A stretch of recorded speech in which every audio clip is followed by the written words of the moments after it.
नमस्कार, बुलेटिन में आपका स्वागत है। मैं हूं आपके साथ जीना सिद्दीकी। हेडलाइंस के बाद खबरों की तरफ बढ़ते हैं। उत्तराखंड में आज फिर से कोरोना विस्फोट सामने आया है। अभी तक राज्य में 67 नए कोरोना के मामले सामने आ चुके हैं, जिससे राज्य में कोरोना संक्रमितों की संख्या 1912 हो चुकी है। 1194 लोग अभी तक ठीक हो चुके हैं। 25 लोगों ने कोरोना संक्रमण से दम तोड़ दिया है। आज अल्मोड़ा में 10, देहरादून में 12, हरिद्वार में 8, नैनीताल में 2, पौड़ी में 2, पिथौरागढ़ में 7 नए मामले सामने आए।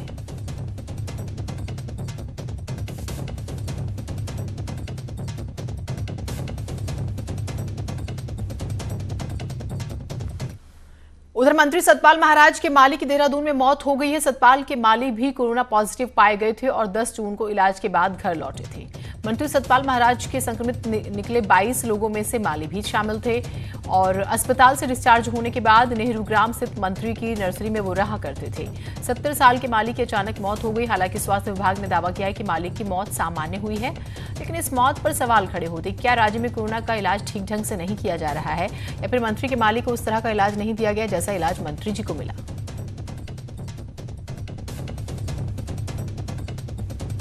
मौके पे तो ये पता चला इसका नाम रतन बहादुर है। मृतक का नाम रतन बहादुर है। लगभग 76 साल का आदमी है और ये सिक्किम का रहने वाला है। बट ये काफ़ी समय से यहीं इसी नर्सरी में काम कर रहा है। बाकी इसकी मौत के संबंध में भी स्पष्ट जानकारी क्लियर नहीं हो पाई है।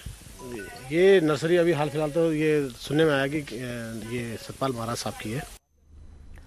उत्तराखंड स्वास्थ्य विभाग में 22 कारों की खरीद के मामले में नया और बड़ा खुलासा हुआ है। हेल्थ डिपार्टमेंट ने 22 नहीं बल्कि 35 कारें खरीदी थी। इनमें से 22 कारें मारुति सियाज की वो प्रीमियम गाड़ियां हैं जिसकी बेस कीमत ही 8,31,000 से शुरू होती है। इसके अलावा महिंद्रा की 13 बुलेरो कारें भी खरीदी गई हैं। इन सभी कारों की डिलीवरी हो चुकी है। इन कारों का ऑर्डर बाकायदा उस दिन 23 मार्च को दिया गया जिस दिन से लॉकडाउन लागू हुआ, अनाउंसमेंट हुई। अब आपको बताते हैं किस किस के लिए कितनी कारें खरीदी गई। महानिदेशालय में निदेशक, अपर निदेशक, वित्त निदेशक स्तर के अधिकारियों के लिए 7 कारें, डायरेक्टर गढ़वाल और डायरेक्टर कुमाऊं मंडल के लिए 2 गाड़ियां, सभी 13 जिलों के सीएमओ के लिए 13 गाड़ियां, सीएमओ ऑफिस के लिए ही डिस्ट्रिक्ट सर्विलांस ऑफिसर्स के नाम पर 13 बुलेरो कारें खरीदी गई। न्यूज 18 ने इस मामले को प्रमुखता से उठाया था। इसके बाद स्वास्थ्य महानिदेशालय को सफाई देने आगे आना पड़ा।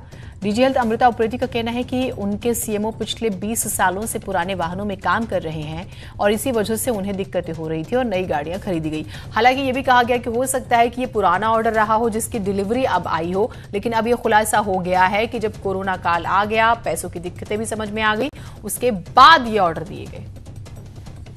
मैं आपकी बात से जो है सहमत नहीं हूँ कि कोविड के समय वाहन आए। बिल्कुल नहीं आए हैं। वाहन पिछले वित्तीय वर्ष में थे, वित्तीय वर्ष के ही ऑर्डर में थे और पिछले 20 सालों से जो है हमारे सीएमओज परेशान थे। 15 साल की गाड़ियों से चल रहे थे और कोविड में उनको काम करने में बहुत ही दिक्कत हो रही थी और उनके द्वारा जो है ढंग से जा भी रही थी तो बहुत ही परेशानी से वो आ जा रहे थे। फील्ड की ड्यूटी है, आप समझ सकते हैं, कोविड में इधर उधर जाना पड़ता है।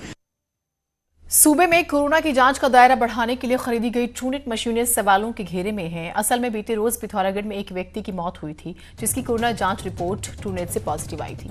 जब सैंपल को हल्द्वानी मेडिकल कॉलेज की लैब को भेजा गया, रिपोर्ट नेगेटिव आई। तभी से इन मशीनों की विश्वसनीयता पर सवाल खड़े हो गए थे। बीते रोज डिस्ट्रिक्ट हॉस्पिटल पिथौरागढ़ में एक व्यक्ति की मौत हुई थी जिसका सैंपल लिया गया। उस सैंपल की जांच ट्रूनेट मशीन के जरिए की गई। ट्रूनेट मशीन से जो रिपोर्ट आई उसमें कहा गया है कि मरने वाला व्यक्ति कोरोना पॉजिटिव है, लेकिन उन्हीं सैंपल्स को जब हायर लैब हल्द्वानी भेजा गया तो वहां से वो रिपोर्ट नेगेटिव आई। इस तरीके से ट्रूनेट मशीन की विश्वसनीयता पर भी सवाल खड़े हो रहे हैं। एक ही दिन में एक ही व्यक्ति की 2 जांचें होती हैं और दोनों जांचें अलग अलग आती हैं। उत्तराखंड सरकार ने कोरोना की जांच को लेकर 4 ट्रूनेट मशीन प्रदेश के अलग अलग जिलों में लगाई गई है और ये दावा किया जा रहा था कि इनसे कम से कम नेगेटिव सैंपल को सिलेक्ट करने में उनको मदद मिलेगी। लेकिन जिस तरीके से पिथौरागढ़ के भीतर ट्रूनेट मशीन का रिजल्ट आया है वो काफ़ी चौंकाने वाला और काफ़ी संदेह खड़ा करने वाला है। इससे सबसे बड़ा सवाल ये खड़ा हो रहा है कि जब ट्रूनेट मशीन की विश्वसनीयता ही सवालों के घेरे में है तो उत्तराखंड के स्वास्थ्य महकमे ने इतनी भारी भरकम धनराशि खर्च करके इन मशीनों को आखिर खरीदा क्यों है। विजयवर्धन उप्रेती, न्यूज 18, पिथौरागढ़।